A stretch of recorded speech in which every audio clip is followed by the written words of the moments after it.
Ladies and gentlemen, it's a big, weird, wild world out there, friends, and here we stand. Al pie del cañón, ready for anything. I'm Rob, and you're listening to The ProBoh Show!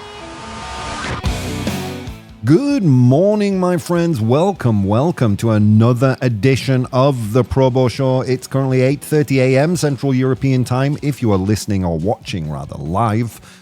If not, you are listening in the evening of this, the 11th of October. No, August.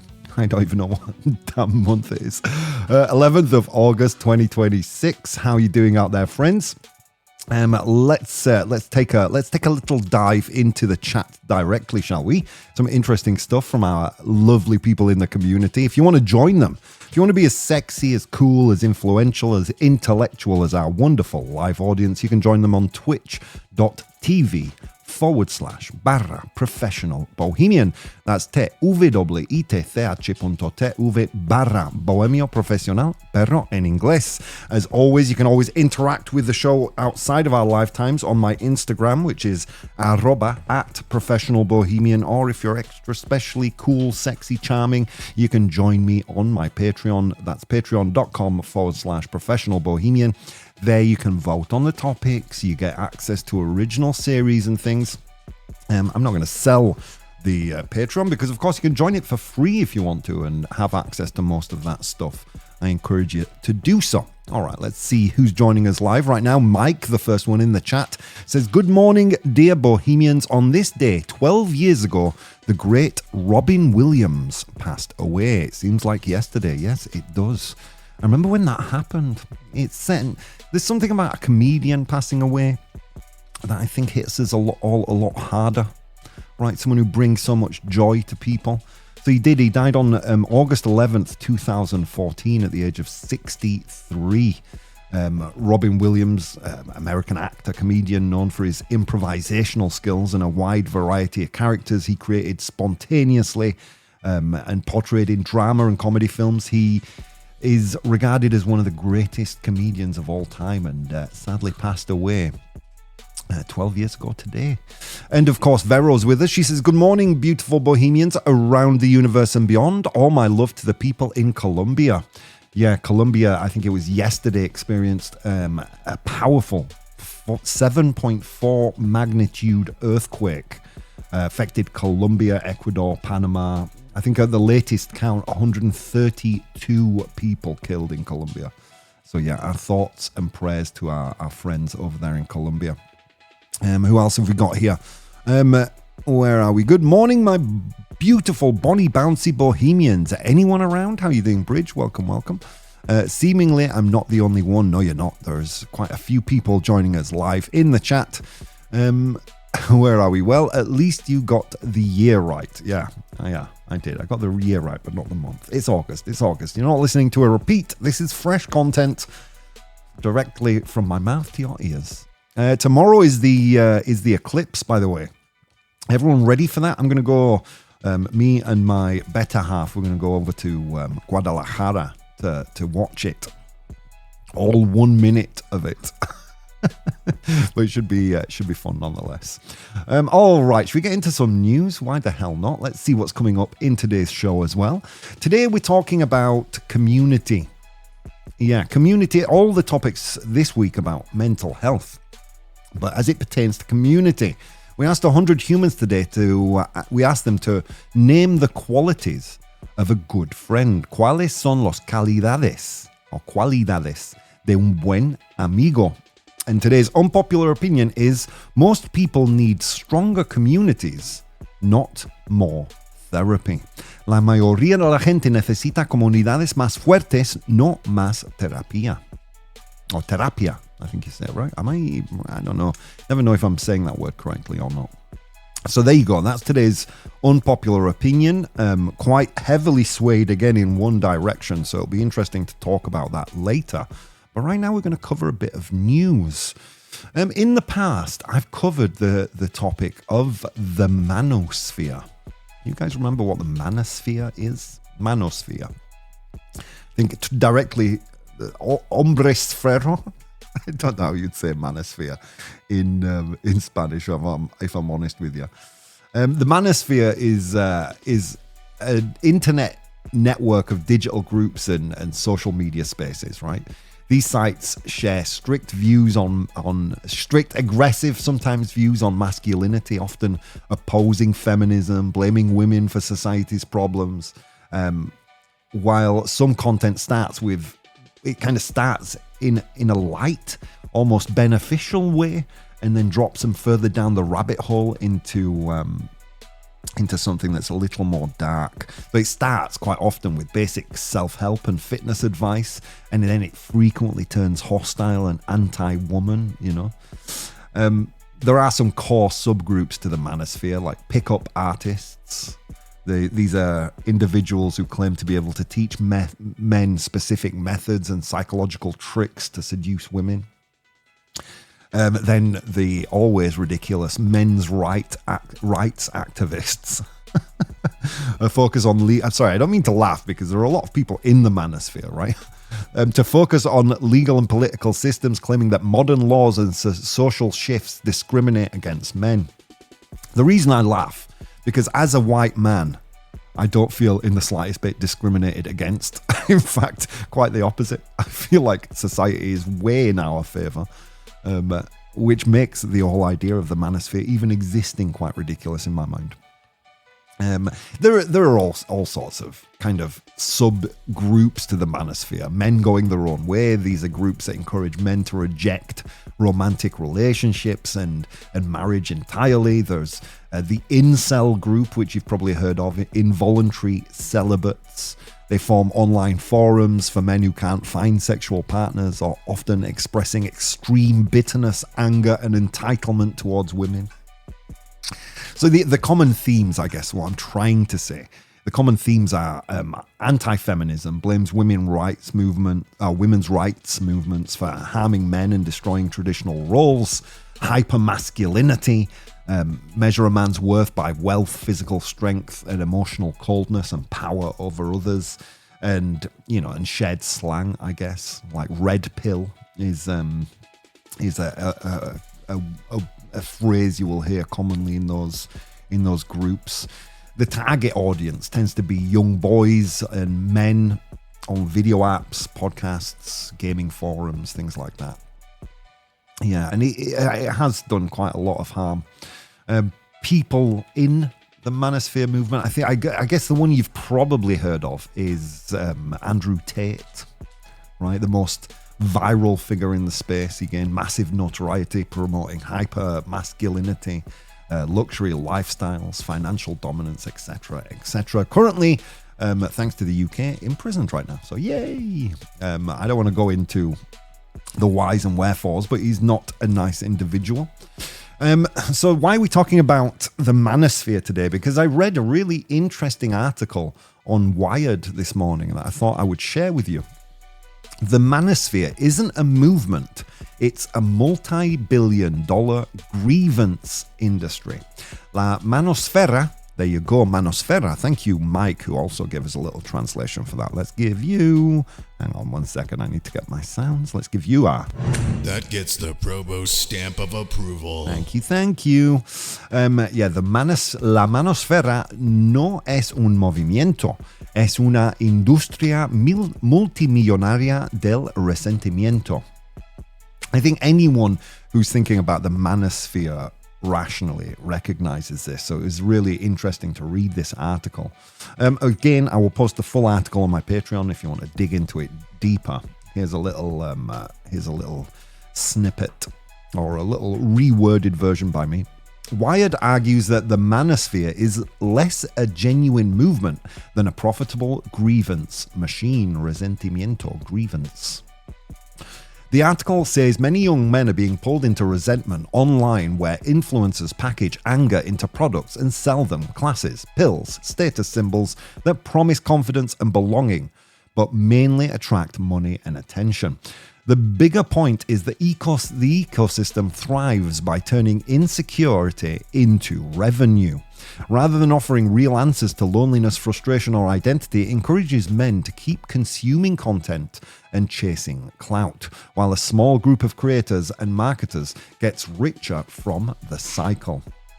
Yeah, it's fascinating stuff. I do encourage you to dig into that Wired article. The manosphere isn't a movement; it's a multi-billion-dollar grievance industry, and it is really a fascinating read. And if you, like me, know people who are trapped in this manosphere bubble, maybe it helps you with an insight into why and how the mechanics of this industry works. Anyway, on that note, friends, let's go to today's unpopular opinion. Unpopular opinion. Okay, today's unpopular opinion, today's pedo mental is, it's a good one today. Most people need stronger communities. La mayoría de la gente necesita comunidades más fuertes. They don't need more therapy, no más terapia.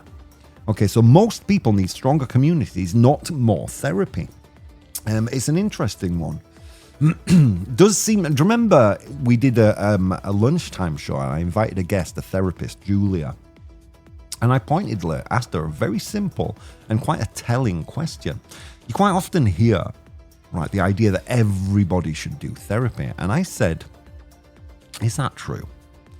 And she said quite resoundingly, no, I don't think everybody does need therapy. Not everybody should do therapy. I've also asked her in private, like up to what point does therapy replace friendship? You know, a good close friend that you can talk through problems with. And I don't want to give you the answer to that question immediately, because I think people who believe that strongly are kind of missing the point of therapy in some way. I mean, therapy can help people understand themselves, right?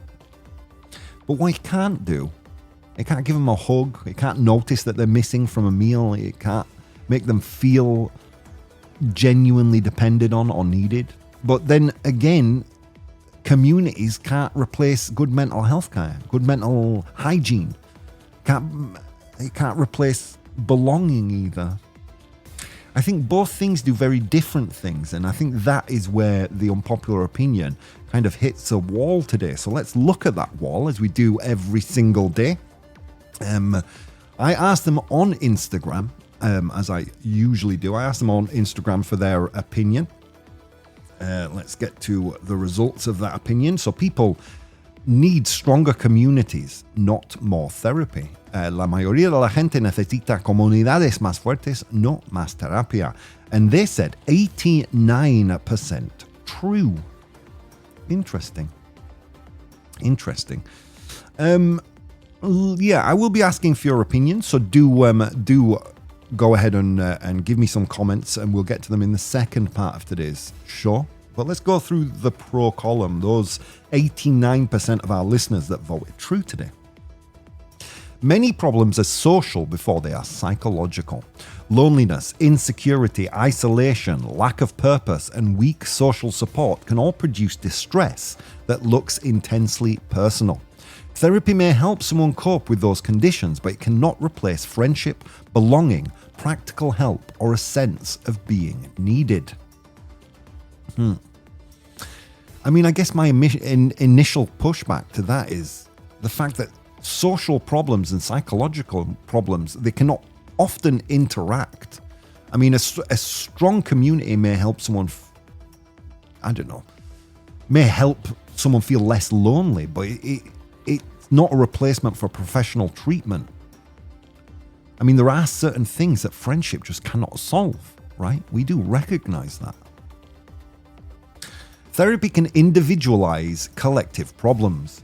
When people are exhausted by insecure work, unaffordable housing, caregiving pressure, or social fragmentation, the response is often to teach the individual how to manage their emotions. That can shift attention from the environment causing distress to the person experiencing it.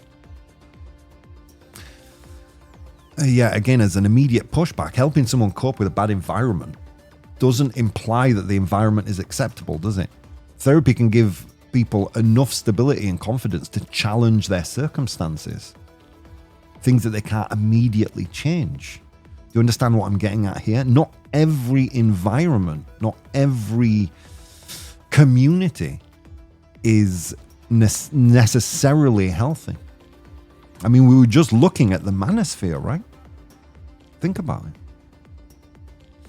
Human beings need reciprocal relationships. Therapy is intentionally one-sided. One person speaks, the other is professionally focused on them. Community is reciprocal.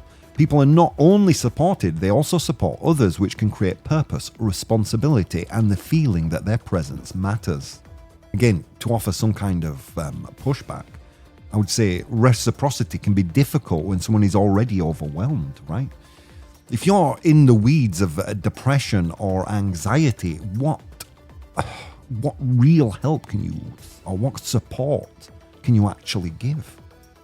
Again, I think it was Mike when we spoke about this on Monday who said, you know, like in the aeroplanes, put your own mask on first before seeing to your children, right?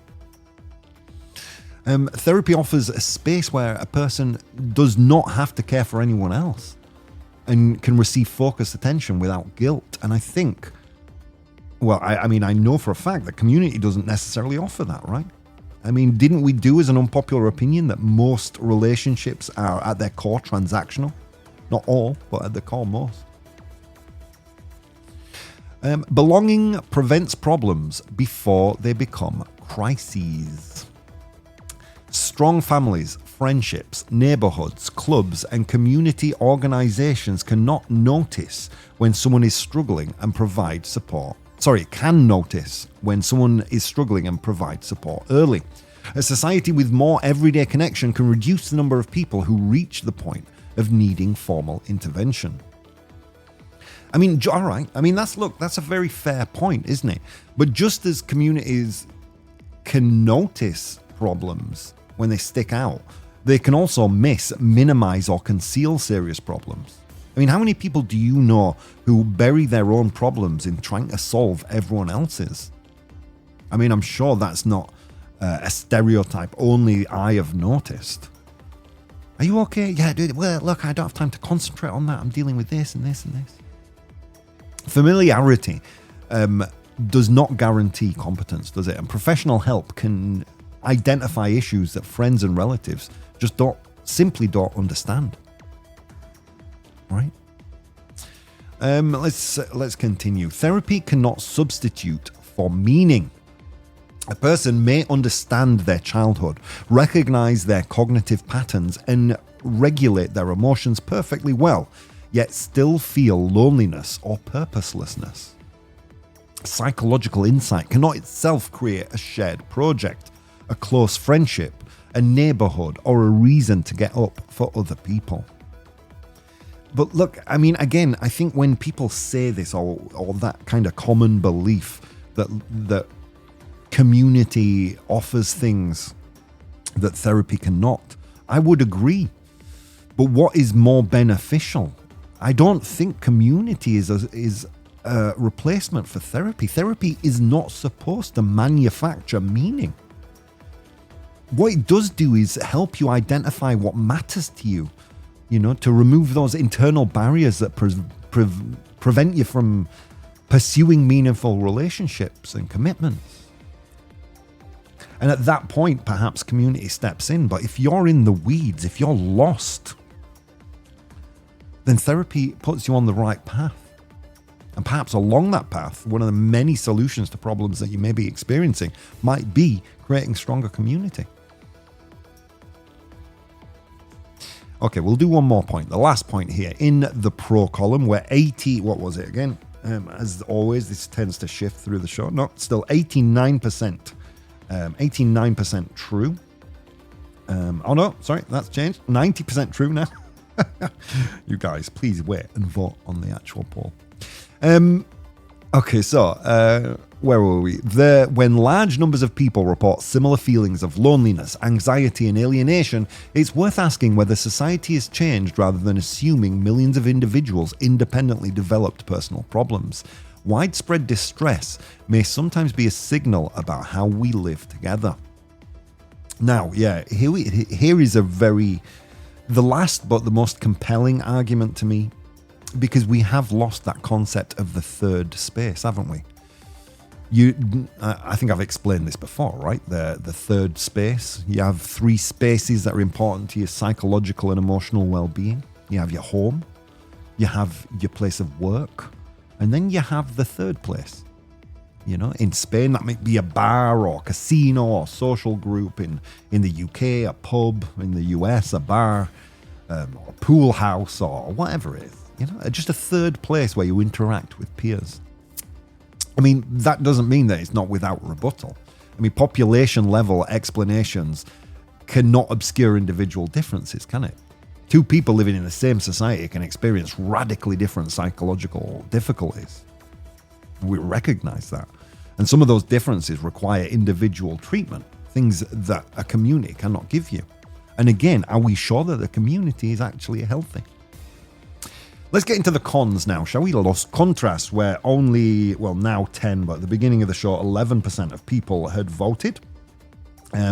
This is the argument saying that most people do not simply need stronger communities, instead of more therapy. Community cannot treat every psychological problem.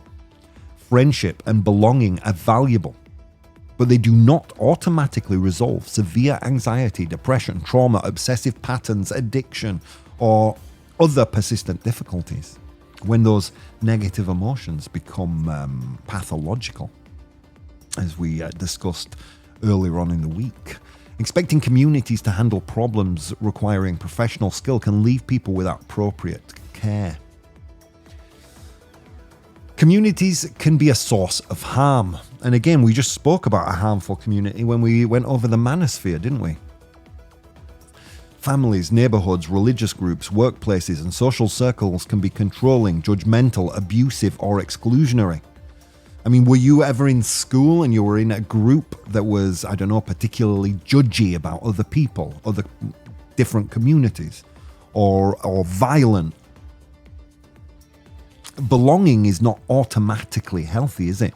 And sometimes therapy helps people escape precisely the communities that damage them. Therapy offers expertise friends cannot provide. A trained professional can recognize patterns, challenge distortions, maintain boundaries, and use methods that ordinary relationships are not designed to provide. Friends may love someone deeply while repeatedly giving poor advice. And look, even at its core, a good friend is going to support you no matter what. An excellent friend will tell you when you're being an asshole. And unless your friend is a licensed therapist, then quite often they're not going to challenge your deeply held beliefs that are keeping you stuck in dangerous or corrosive patterns, are they? Not because they don't care, but because they don't know. So instead, they offer blanket support. You know, I've got your back no matter what. I'm on your side. And that kind of loyalty is invaluable, isn't it? In friendship, in community. But there's a level of honesty you get from a therapist. I think that it's almost impossible. It goes against the grain of a friendship, right? Let's continue. Community support can become emotional labor. If professional care is replaced by informal support, responsibility may fall disproportionately on partners, relatives, and friends. Strong communities require generosity, but people should not be expected to become unpaid therapists for everyone around them.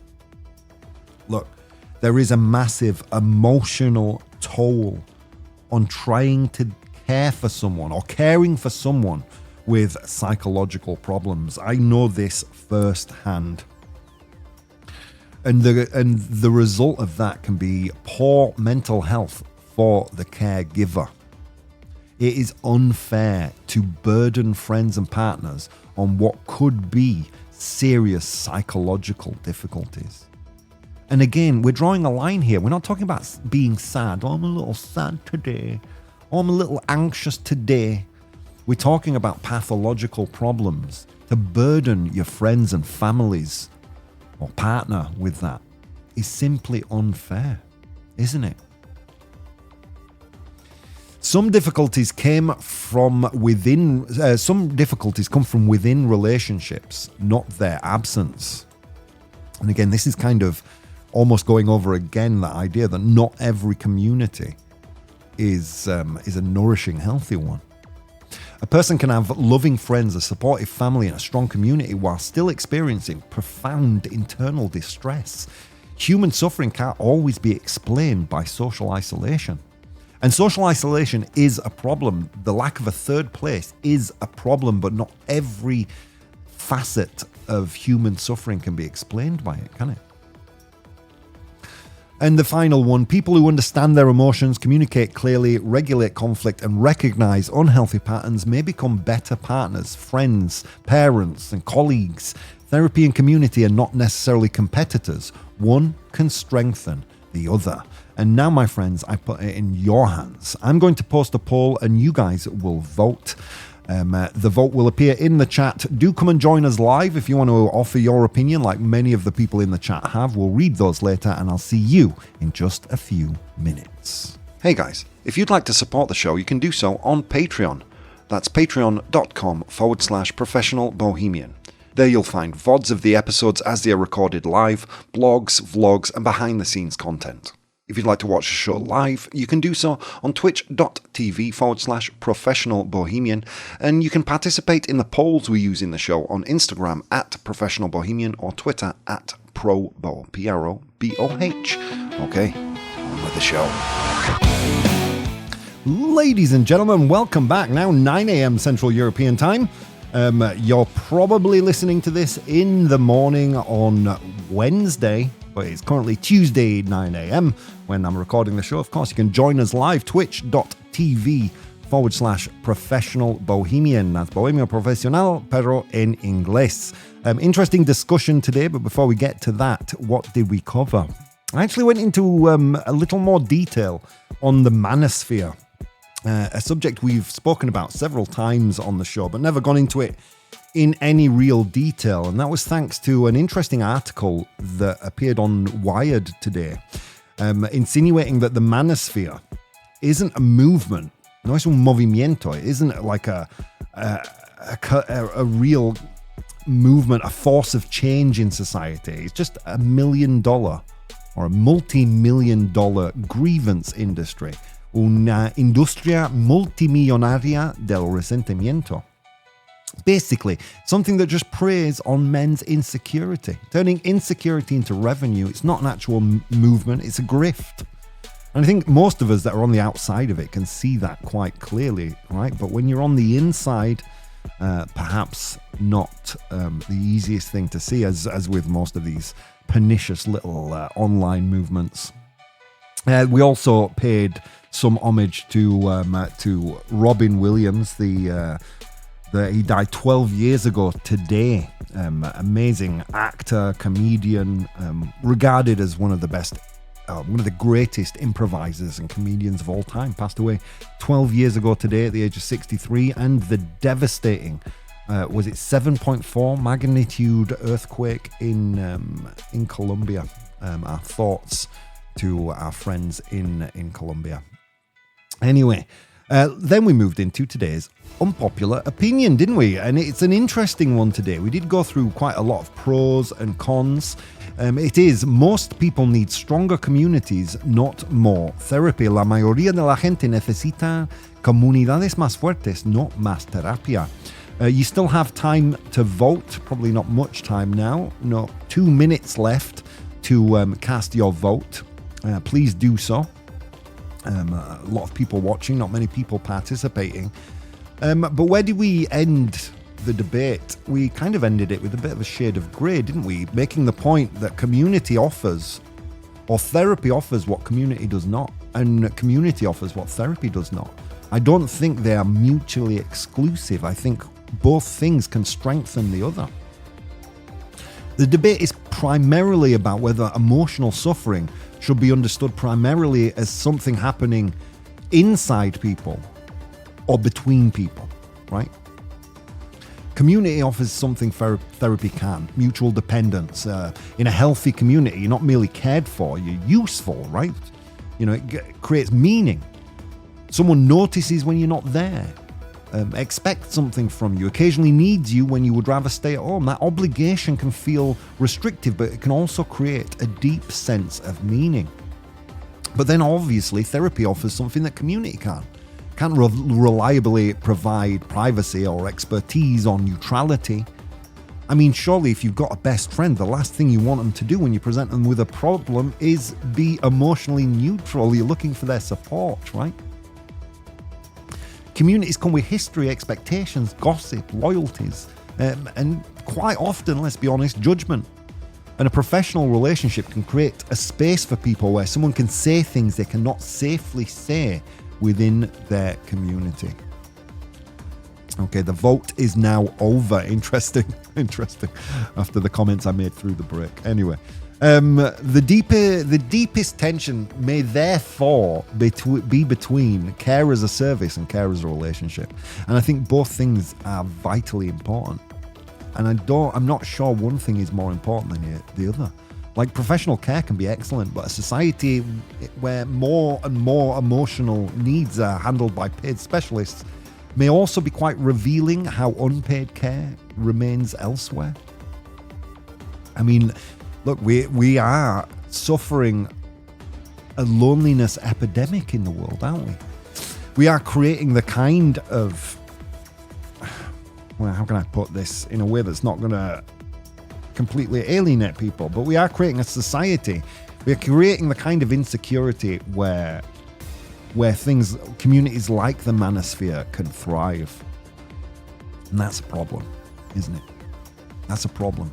Because we get this distorted sense of society when we look outside of our windows and we actually speak to our friends and things really aren't that bad. Anyway, let's get into some of your comments, some interesting ones. I was typing in the chat there through the break, and Vero says sausage fingers. Because I made some mistakes. Let's be honest. I do have sausage fingers today. It's the heat. So Vero says, true. Sometimes it's better to have a good community you can trust than going to therapy. I mean, it depends on the problem though, doesn't it? It depends on the problem, I think. Again, that's just my opinion. But there are certain things that community are not going to help with. You know, once a sadness becomes pathological and you enter a depression or anxiety, or, you know, you suffer from a real disorder, bipolar disorder, where you need conductive therapy, community is not going to help there. And community can come with a lot of baggage, a lot of judgment. Even healthy communities aren't exempt from history, you know, expectations, gossip, loyalties, and, of course, sometimes judgment. Right? Even healthy communities bear that weight.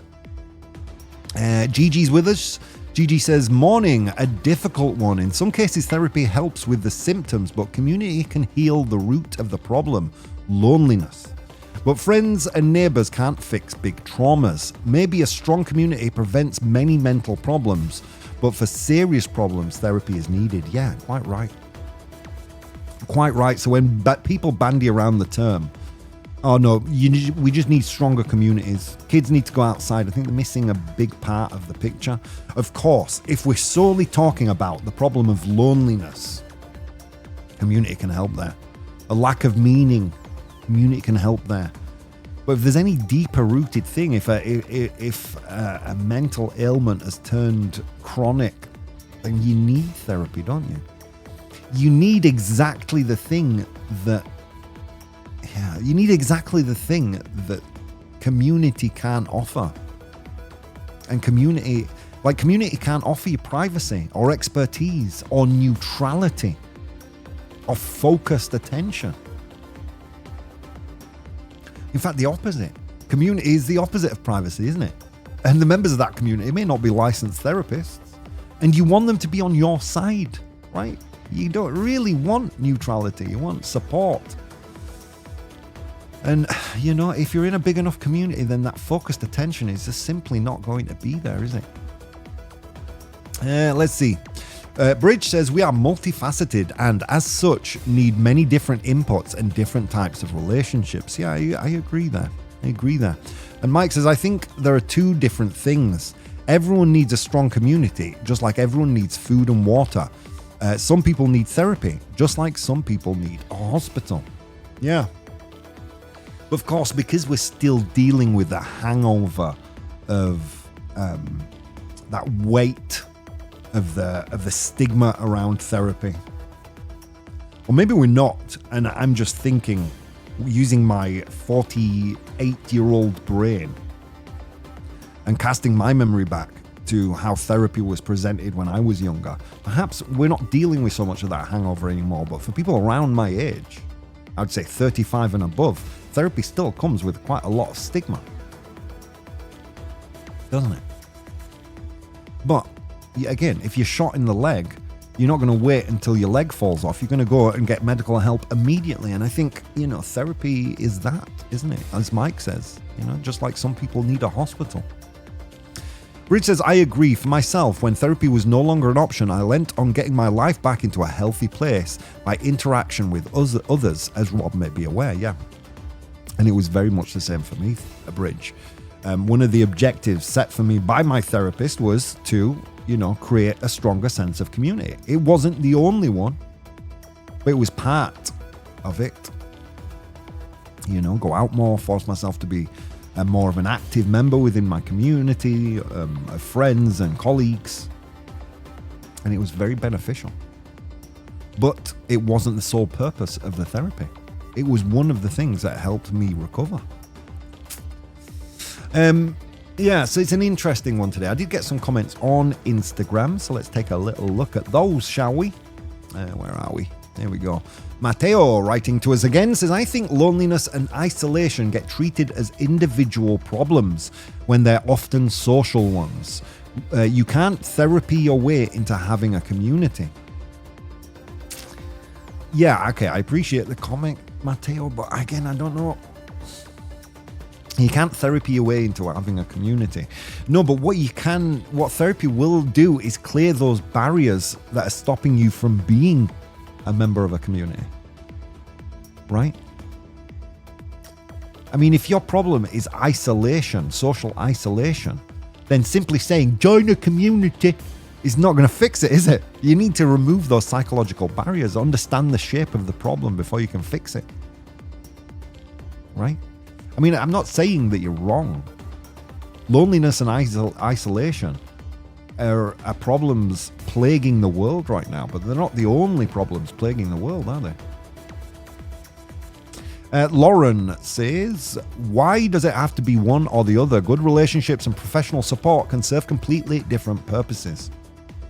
Which is a fair point, Lauren. The reason, I guess, well, number one is it was voted on by you guys, our listeners, this topic. But number two, I feel like this is a common takeaway for most people. He doesn't need therapy. He doesn't need therapy. He just needs friends. He just needs friends. Grow up. Come on. Have thicker skin. Completely diminishing the importance of what a therapist actually does for you.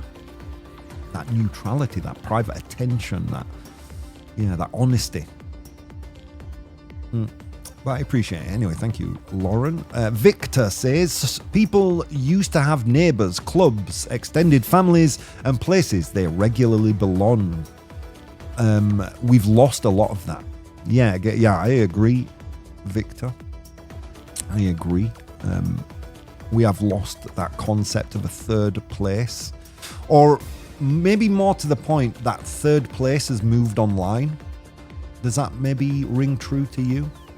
Instead of going to a physical location, perhaps we dive into a WhatsApp group and pretend that that's the same thing.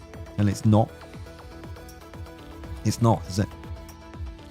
Because a lot of the benefit of social interaction are those pregnant pauses, those satellite conversations that end up taking place over a beer or over a Coca-Cola or whatever kind of club or extended family you're part of.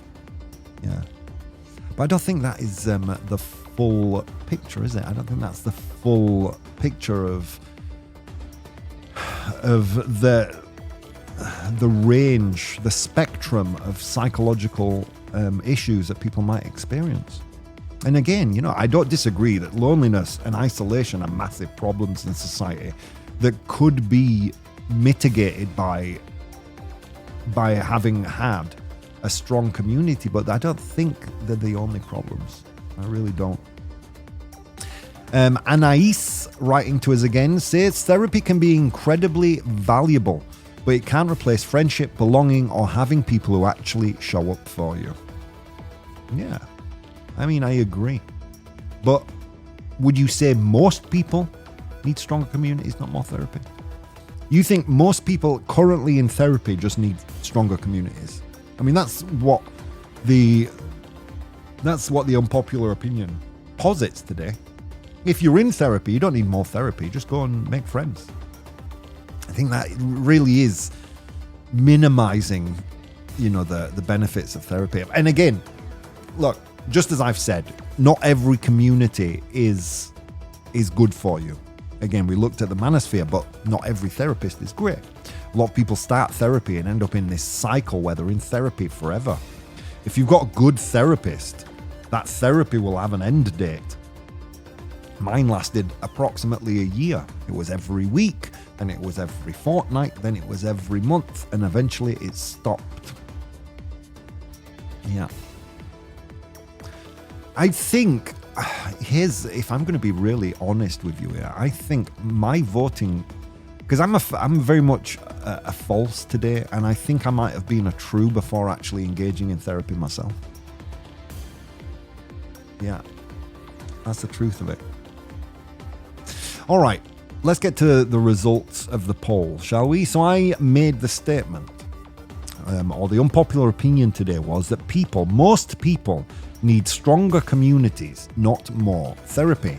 La mayoría de la gente necesita comunidades más fuertes, no más terapia. And you guys said 50-50 again today. Yeah, I mean, look, you're probably right. Look, I mean, what is the biggest psychological problem plaguing society right now? I think there's an argument to be made there. It's loneliness. Loneliness, insecurity, isolation, lack of purpose. I think those maybe could be mitigated by a stronger sense of community and the meaning that community gives you. I don't think it's the whole picture, is it?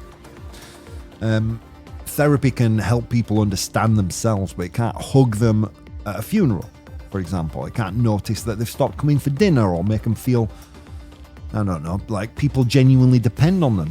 Strong communities can't replace good mental health care either, though. Good mental health care cannot replace belonging. You know, I think they're two different things on different spectrums.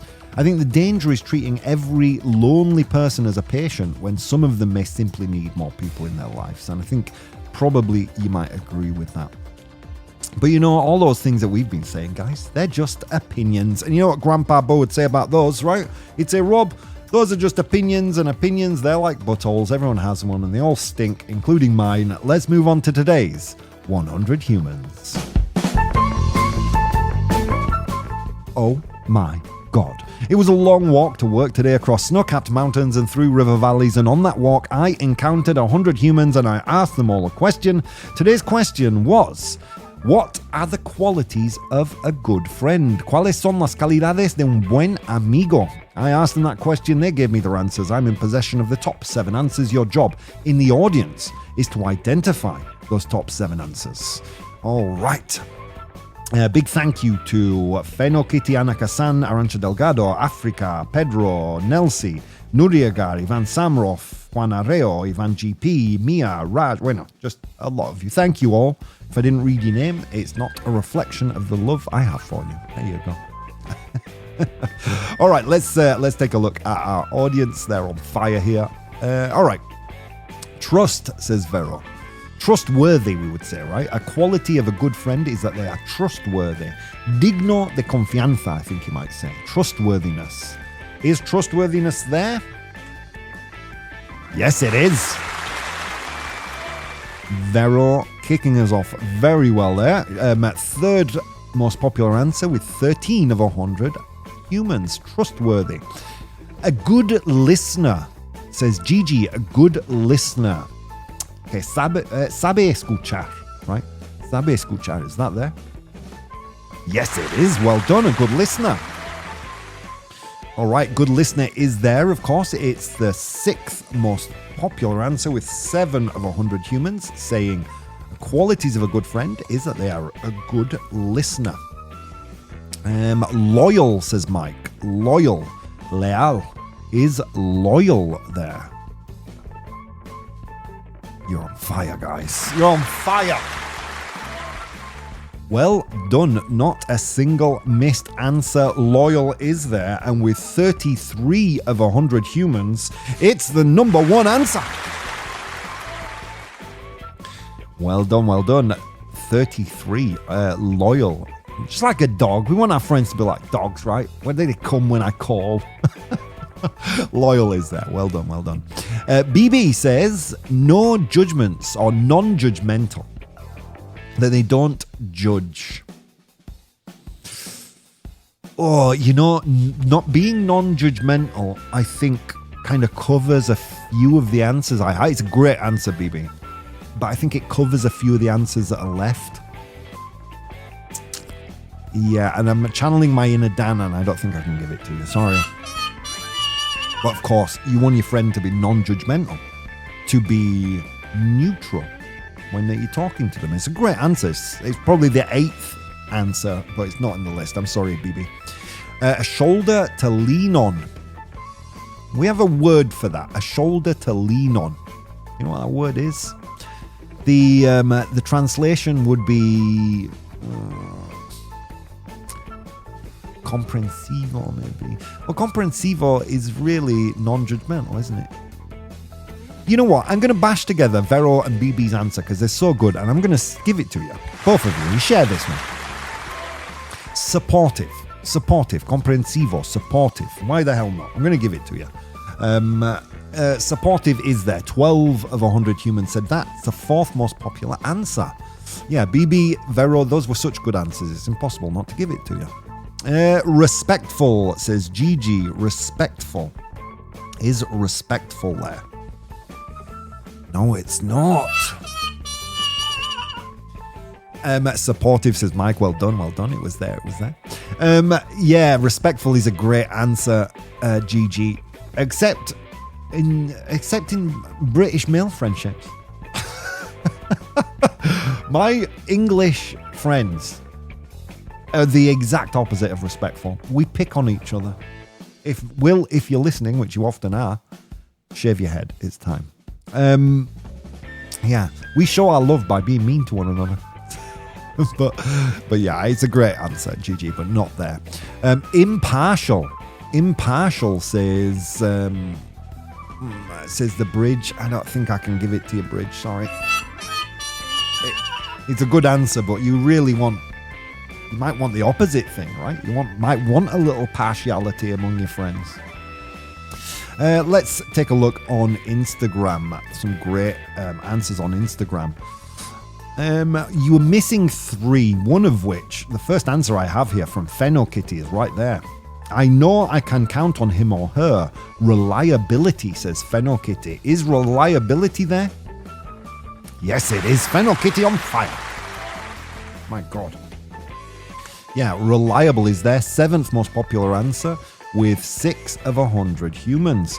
A good friend listens to you and gives you good advice, says Annika-san. Arancha says to be oneself. Listen without judging, says Nelsie, so supportive, yeah. Nuriga says trustworthy. Ivan Samroff, loyal.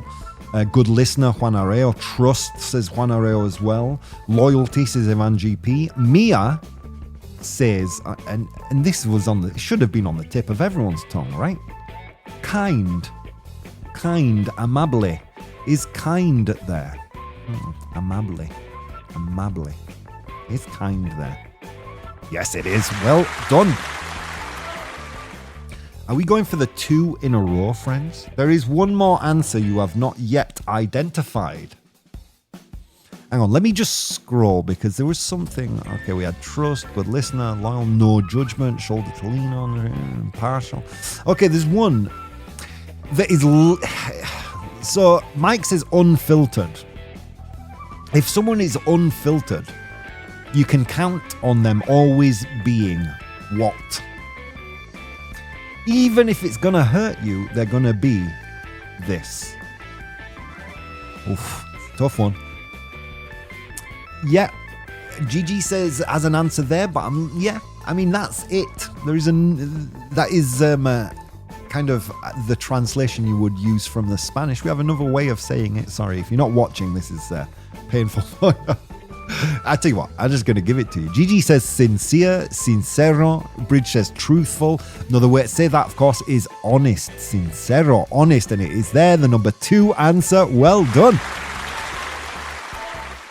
Guys, and for the second time this week in 2 shows, you have completed today's 100 challenge. Oh. Well done. Let's go through the list. So I asked 100 humans to name the qualities of a good friend. In position number 7, we had reliable, fiable, reliable. In position number 6, 7 of 100 humans said that they're a good listener. Que sabe escuchar.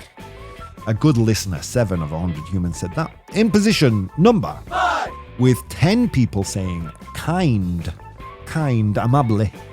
In position number 4, we had supportive, comprensivo, supportive.